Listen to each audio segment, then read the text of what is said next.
Hello and welcome to all beautiful souls out there. You're listening to the Restore My Soul podcast with Princess Millens, your favorite grief coach and emotional wellness specialist. In this space, we will help those who struggle with grief and loss and have real conversations about how to overcome it in every area of life. Through our personal stories, practical information, and wisdom from Princess and her special guests. We are here to educate, inspire, and empower you with the strategies you need in your emotional healing journey. We do not offer medical advice, but we believe that we can all learn to heal by creating a mindset to grow past our pain and push toward our purpose. Our goal is to remind you that grief is a journey and you do not have to walk it alone. No matter what the pain or loss is, you can be restored and live fully in your purpose.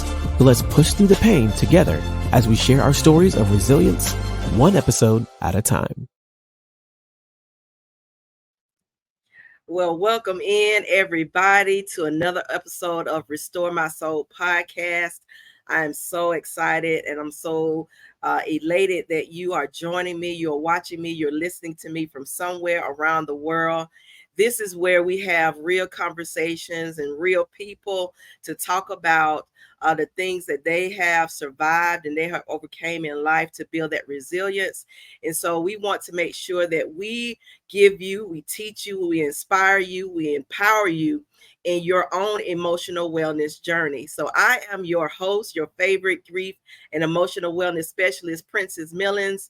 And I just believe that we all have a story, right? We have a story and we have a mindset. We can create that mindset that we can grow past that pain of our past and push through to our God-given purpose. So I am so excited about our special guest today, y'all.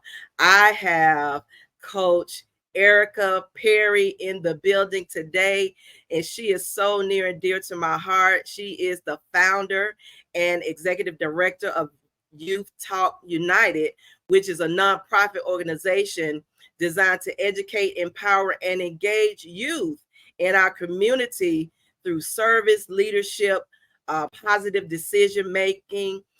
She specializes in over 10 years experience in implementing and overseeing high-risk youth and young adult programs. She does a whole lot of work in the college atmosphere, and in addition to be a trained mental health specialist and professional. So I want to welcome to the show today, Coach Erika Perry. Thank you so much for being here. My God. Thank you. This is awesome. I feel so, delighted and excited. This is great. Yes, it is great. And I know we're going to have such a great conversation today. I'm so excited because I know that you have served in the community. You have done a lot of work. And I know that you're going to provide a lot of insight into the importance of mental health, especially when it comes to athletes and just us as individuals, right? And how we can kind of push through the things that we are going through in life, right? So I know that, I know you as Coach Perry, and all of that. That is who the world knows you as, right? But I want to start off by asking, where did that name come from, Coach Perry? How did you love it? Yeah. I always love this question because it's so dear. It outlines, as you said, when everything was coming together of we have to go through something, to enlighten us. And Coach Perry started because I was that kid that 8th grade year was walked down the aisle my senior year by her coach. I was that kid 12th grade year in collegiate senior night. I was walked down by my coach. Had the privilege of playing sports from elementary all the way to collegiate. And I always tell people nothing to shine on my mom. We've had the conversation about this, but my mom attended one of my basketball games, and that was going into the third quarter. And it was so funny because I was so excited that I always remember I had 1976 of my stats. I remember that because I got it cut out and framed and everything. And I scored, and I did so well because I was so excited that she finally told me she was coming, that I played extremely well. So by the time she came, her and my brother, he came over to the bench and whispered, said, Mom said, why are you sitting on the bench? She wasted hours at work. And I'm like, well, I gave all I could in the beginning. And now as you play sports, you have to sit. It's time for someone else to play. So that goes into the point that I was that A honor roll student. I was that kid that did so many great things in school, but I was struggling at home mentally, socially, and physically. No one was there to support me or push me. It was just, okay, you're making good grades. We're going to put you on. You keep going. I didn't have that support system, but thank God he put some coaches in my life. These were some coaches that found out and noticed what was going on and said, hey, you're not going to stop on yourself. I mean, that coach, what I met in 7th grade, the Lord behold, soccer was actually my first love. He seen me playing soccer, right? Everybody like, really? He seen me playing soccer, was like, can you do this with a basketball? I started playing. He said, well, I want you to come to practice. Soon as he started opening up his mouth, I'm like, oh, that's not going to work. I already knew with my parents that they may not do that. So as all coaches, he took me home and said, hey, you know, your daughter is quite good. And my mom was like, oh, okay. But at that point, I said a single parent home, even though my stepdad was there, he was never physical. He always said he was sick, so he never really worked. And again, nothing to shame them because it was something that I had to get over, that trauma of how they did me and my siblings. Absolutely. So he was always there, but it was still a single parent home because I can remember my mom working 2 or 3 jobs. So my mom, it was already like, okay, you can come, but I don't know how she's going to play that sport. So right then and there, my coach picked up on and said, hey, just let her start coming out to school and I'll bring her home. So he would continue to do that until his wife got into it too and seen and noticed. The wife started saying, hey, let her come around and eat dinner with us sometime. Mm-hmm. From there, they started building that rapport and relationship where then my coach said, hey, you know what? We going out to eat tonight. You gonna babysit Junior, which is their son, which is just like a little brother now. So those are things, relationships I built. Then it went all into my high school where I give my coaches flowers. Now my 8th grade coach told my high school coach, look, I'm handing over my daughter to you. And I don't want to get emotional on that part. He said, I'm handing her. Yeah. And I said, okay. So now I had another male figure in my life and also their dear wife that said, we see something in you. Right. And I've been like that and tough on my coach as I coach on my girls because I can remember that I got to be in school. Both of the coaches got together and said, hey, bench her for the first half of the game. I'm like, what? They was like, no, bench her. And they agreed. And as I'm crying on the bench and watching my team lose, the coach told me while I'm looking up at the other coach across from us, and he said, if we let you settle now, you're going to settle in life because you don't have the best household. Wow. We expect nothing but greatness for you. And when I tell you it was all A's and summa cum laude with everything, because I knew it was someone that loved me. So why Coach Perry? Because I had coaches that embedded in me. So what did I do? I took that same thing, went to school first in social work and psychology to be able to give help, but also I started coaching because I wanted that. So when people call me coach, that's like a love language to me. You know, everybody else has a love language. Coach is a love language. That draws onto my heart. When I hear a little girl say, thank you, coach, and I'm able to look at her face and say, no, thank you, because I am you. You are her. I've been through that. It's a different story. And people don't understand. You don't know my life story or the trauma, but you will understand that coach is something that God gave me. So he made me go through something to be able to go to it and tell other people, call me coach. Yes, Erika, my birth name, but coach, that's what pulling me to do the things that I do because somebody had to care for me. Somebody had to push and pull on me. And that was my coaches. And I love it. I'm thankful because every 8th grade year, every senior year, when I coach from all the way from elementary, high school, and collegiate, I walk somebody down the aisle. I would never been able to do that for a senior year if I didn't go through it. I mean, I would have girls, they 8th grade nights crying and hollering and throwing stuff. And I will allow them to throw the stuff and then look at them and say, hey, I'm you. I've been there. But what we're going to do right now is you're going to hold my hand. You're going to stop crying so I can't cry. And we both going to walk down this aisle.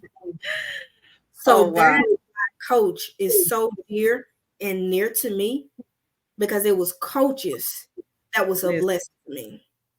that is so powerful. And I'm glad you shared that story because that's something I never knew. Yes. And also because in a society in a world now where the word coach is so loosely used, right? Your story behind that word is just so powerful, to know that the same treatment that you received when you were a middle schooler or a high schooler, that you were able to take that and pour into others, right? And Definitely. so we normally don't see a lot of what is inside of us. Other people sometimes are able to see more of Yeah. what is inside of us than us, right? Mhm.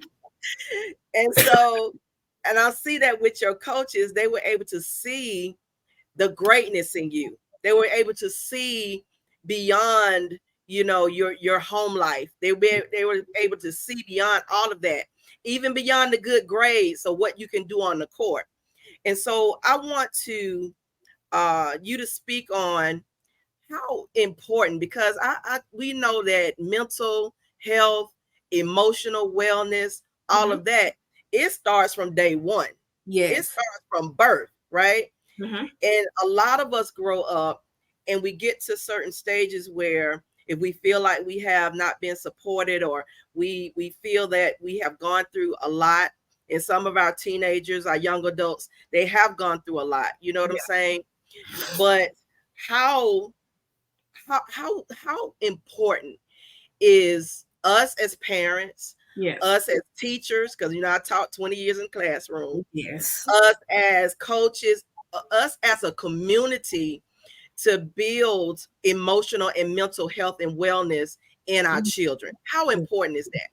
Oh man, that is so important. That leads into also related to my nonprofit, Youth Talk United, and also what I do generally as a speaker and mental wellness specialist Yeah. is helping making mental health a norm. That means Mm, talking about that's it, good. speaking about it.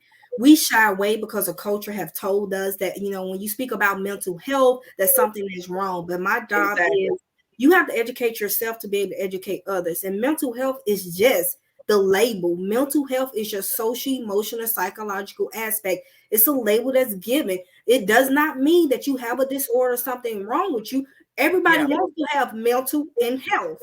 But because how we've been raised and taught, the first thing we hear, oh, it's a diagnostic. It. But That's right. however, we have to educate ourselves on what mental health is. Yeah. So, with that saying, it's so important to sit down, your child, as coaches, to sit down with the kid and just say, how's it going? Mm-hmm. How are Mm-hmm. you doing? Can I help you with something? Yeah. But in between that conversation, to recognize some of those cues and signs of what they're going through. I've had so many youth that grew up in the sports and I would notice as they got older whether or not someone unfortunate was physically touching them or was there no communication, because I set the tone at the beginning as a parent, as I call myself, so I say babies, and also as a coach. You got to get that communication with them for them to be okay to talk to you. Yeah. Because we as adults, we are quick to say, you know what? Oh, they just a kid. It's okay. They're going through so much. Yes, they Peer are. pressure is not like it used to be. Social Yeah. media is right at your hand. I tell people social media is a handful of suicide. Yes, it It's is. and it's sad to say that, but because people look at social media all day long, it's so important to pull your child phone. I tell parents all the time, you pay for that phone. You are the owner of the phone. Check That's that it. phone. See what's Yeah. going on. Check those text messages. See who they're texting. Check and see what social media platforms they're on, what they're researching, what they're Googling. A lot of Yeah. stuff that are happening to our children is right up under the home because they're putting it out there on that platform or they got it in their phone. So Mhm. it's so important. And the thing about just like they say in sports, a child won't care until they know you care. That's what parenting too. Exactly. That's it. Until they know you care and you're okay with them talking to you, they're not going to come to you. But once you open up, but the thing about that, though, Miss Princess, is we got to let go of our trauma as adults so we can be able to receive when our kids are going through stuff. Wow. So that's a huge part too that I work with parents saying, okay, I understand your parent didn't communicate with you. I understand, mom, you was sexually abused too. But how can we work with that? So when your daughter come to you and say your boyfriend is doing it, you won't get upset and say no because you're still back on your trauma when nobody believe you. We have to let people go so we can be able to accept and understand all kids. And I like to say, look at mental health as a spectrum. That's kids and adults. On that spectrum, you have good mental health, mental wellness, and then you have mental health where people say bad. Guess what? That spectrum gonna go up and down. It may be a death in the family, you lean. It may be bad grades for kids, it leave. It may be a divorce. And for them, relationships, they are so important. Relationships. They want to have their matching pajamas just like adults now. So it's so important that we talk to them and understand they're going to have a spectrum. For my athletes in sports, you go from one school to the next school, and now you're not the star player, or another player steps in front of you, you're going to have some anxiety. You're going to have some depression. So it's so important that we set the tone in the beginning with talking and having communication with our kids. And communication means don't be judgmental. Come with them open-minded and say, okay, I'm going to listen to what you say. It may not be what I want to hear, but at least I know you can come to me and I can correct you the right way. That is so important for that. Yeah. And I think, see, as you've said, a lot of the problem of our communication, especially with each other, our children, or anything like that, is because that we have not been taught in the community. We've been taught to go through what you're going to go through. Right. And we don't talk about it. When somebody passed away, we kind of just went on with life. We didn't talk about our feelings, nor did we go to a therapist. God forbid you say you go to a therapist. You're really crazy now, right? Yeah, something wrong with you. We have this cycle. We have this cycle that we're steadily chipping away from, because I think more of us are being more vocal and talking about the things that we've gone through, trying to help other people. But it can be difficult sometimes to even spot it, to even recognize or identify that your child or someone in your vicinity, in your care, is struggling. Definitely. So for me, nobody knew I was struggling when I was a teenager and all of that, because I was a good student. You know what I'm saying?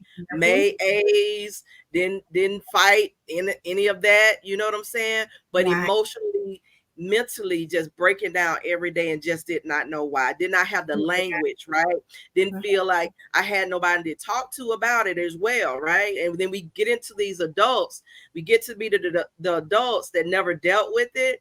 And then we bring it to our own children. But I told myself, listen, it starts with me. It starts with me. Yeah. But the thing is, what are some, because it can be difficult, because all grief and loss and things that go on with us mentally and emotional are not always readily seen. Yes. Because just like you and I, we made those good grades. People didn't really know, what was going on. You know what I'm saying? But what are some of the ways that we can look out for that a young person could exhibit that they're struggling, even when it doesn't seem like it? I would definitely say you want to look at things of change in their sleep pattern, change in what they're eating. A sleep pattern will tell you a lot. As myself, I would leave practice, go home, and go right into bed. I didn't want to be bothered. I didn't want to talk to anyone because I was full of just rough emotions, tired, and just, it was at a point I was like, why am I even here? So I had the suicidal thoughts and everything too. So look at those sleep patterns. Yes, our kids nowadays, I hear a lot of parents, all they do is sit in their room. You need to start going there, checking in their room. What it is in their room, that the reason why they want to just stay in that room. That means you're going to have to do a lot more of being in a room with them to occupy that time with them. Also, checking their friends, who they have around them as friends. Looking at that could equate a lot. Have they friends been some friends that was 8 on a roll? Now you just see a whole switching to friends, how they look, how they walk, how they dress, and how they talk. We need to look into that. Also, you want to take a look into the things and places they want to go. They may start saying, you know, Mom, I don't want to go here. Dad, I don't want to go here. I want to go such and such. Those are the times we had a communication. Why you no longer like those friends? Why you no longer like that place? What has changed that idea? A big thing, and I know I'm so big on sports, but finding the right coach, put them in activities. Parents, we know you guys work too. You can't always be around, but you put them in activities. Activities that they like. It's going to be some they don't like, but in those activities with the right coaches, the coaches are going to pick up too on some of the things that they're going through. Look at that. For my younger babies, a lot of times you have the wristbands. This is something big. When I was actually in the office as a psychology, I had a young kid that always wore the rubber bands. I would tell his mom, check the rubber bands. The rubber bands was his form of anxiety, but he would pull it so hard that everything up under his hands was scaled. He had pulled it off. So a lot of times you see kids with all those rubber bands and everything, you want to check on those different things. Check on their different clothing that they wear. Their clothing can sometimes put in distress too. Darker clothes, you give a darker feeling. You give a darker outlook on life. You want to look into those and ask them questions. Don't just go and shop and give those things. Ask them questions. Why are they feeling that way? Ask them about their teachers. If it's something going on at school, you open up. So how is your teacher? Oh, the teacher all right, but they may jump into, it's just the people in the classroom. They always work my nerves. Now you got a spot. What you mean they work their nerves? How do they work their nerves? Now it's time to ask the teacher. I'm just doing a checkup because I see once I start asking about school, they kind of got a little up.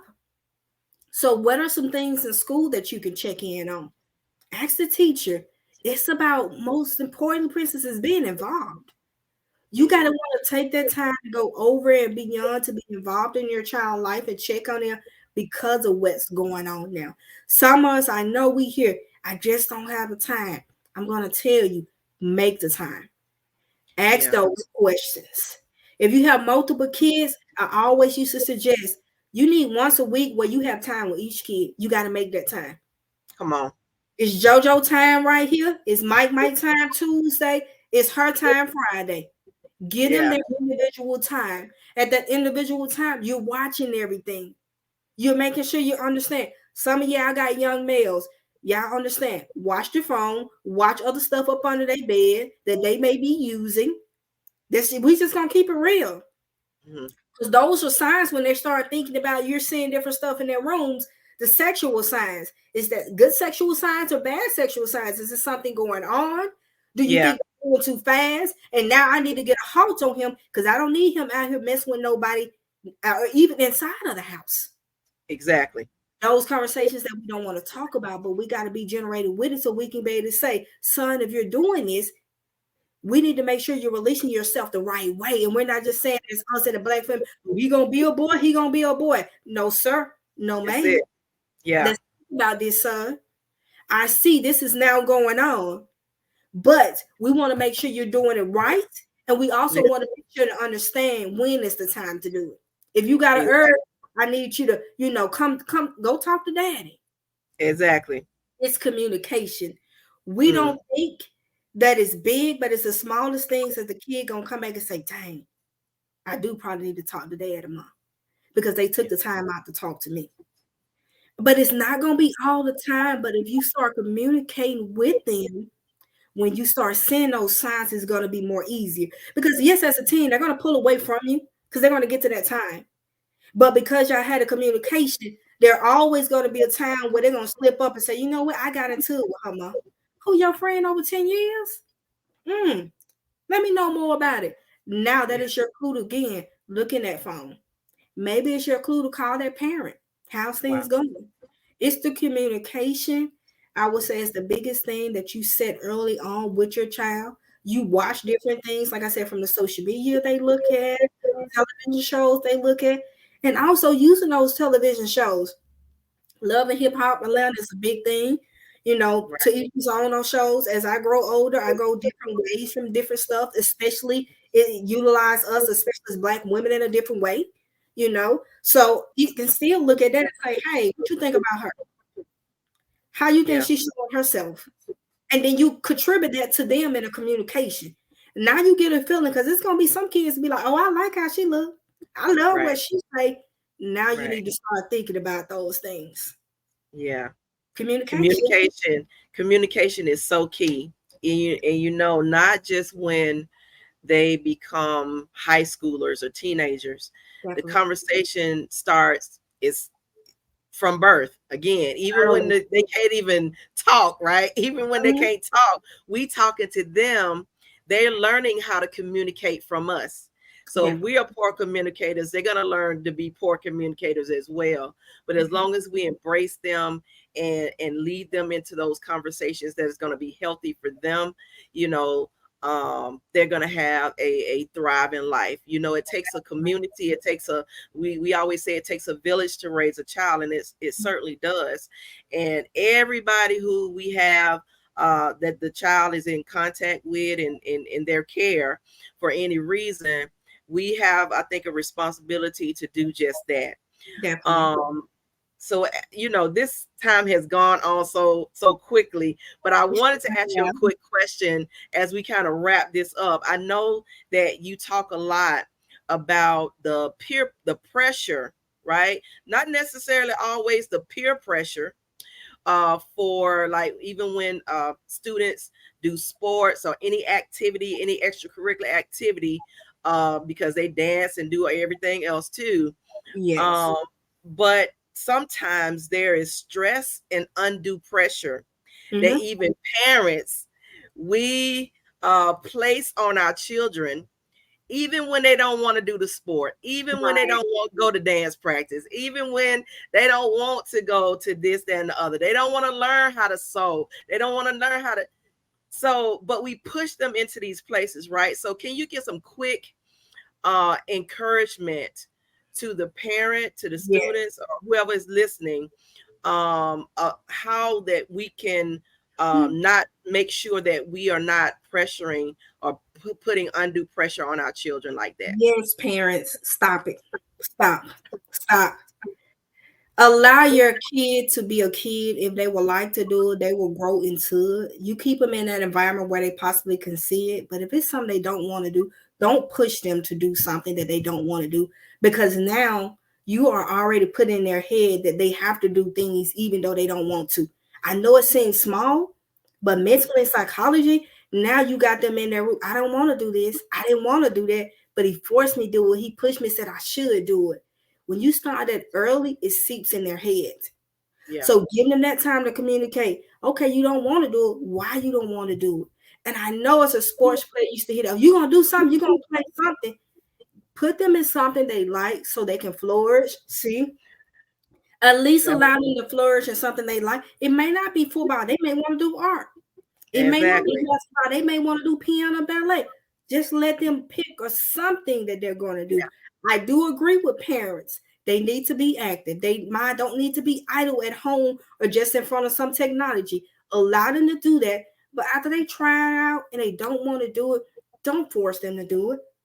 That little small force, you've already broken a relationship in some form or fashion with your child, where now they're not going to tell you anything they want to do, because if they don't like it, they're going to be scared that you're going to make them do it.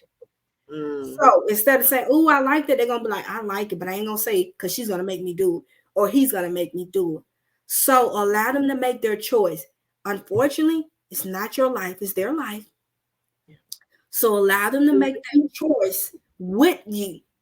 And that means as a parent, just getting information, they need to let you know why though. Because yeah. a why may be because I actually had a young girl that didn't want to do ballet anymore, and her parents was forcing her. But when I got through talking with her, that was because she was getting sexually abused by the coaches. Oh, wow. So she didn't want to be around the coaches. Of And then when course. she wasn't when getting sexual abuse, because it was predominantly white area or Caucasian area, should I say, and nothing, and always on podcasts, nothing to our family of that nature. She was getting Yeah. racial slurs. Mm, So she was going through two things at one time on there. And mom was like, we paid all this money. You gonna do this. You gonna do mm, this. But I just sat down and said, why you don't want to do it? You're mm, great at it. You're amazing at it. And she Yeah. just broke down. Mhm. So sometimes that why not has a reason why. Okay. Absolutely. So Absolutely. that would be the biggest thing I would say. Just communicate with them on why not. Yeah. And that is a great way to end this episode. Thank you so much, Coach Perry, for being here in this episode. I know that you have blessed so many people and so many parents, right, who have those children, whether they're in sports or not. The ones of us who are mothers, we really needed to hear this because we got to make sure that the communication is there for our children so that they can not only survive teenage years, but they can thrive in life and they can be productive members of society, right? So before we get out of here, I want you to tell everybody how to follow you on social media and how to connect with you otherwise. All right. Yes. Number one, Coach Perry on all social media platforms.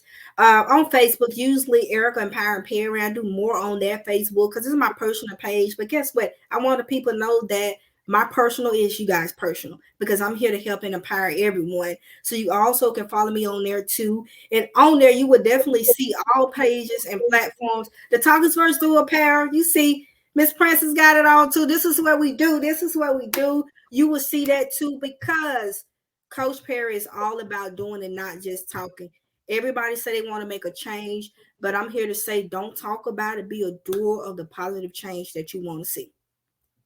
Absolutely. So thank you again, Coach P, for being here today. And this, I don't know, this might have warranted a part 2 on this one. So we'll talk later on that. Talk about. Yes. All right. Well, we'll see you next time. I want to thank you all so much for being here on this episode of the Restore My Soul podcast. You all make sure that you continue to follow me at Princess Millens on all social media and my website at princessmillens.com. Remember that grief is a journey. You don't have to walk it alone. And we will see you in the next episode of the Restore My Soul podcast. Thank you for joining another episode of Restore My Soul podcast.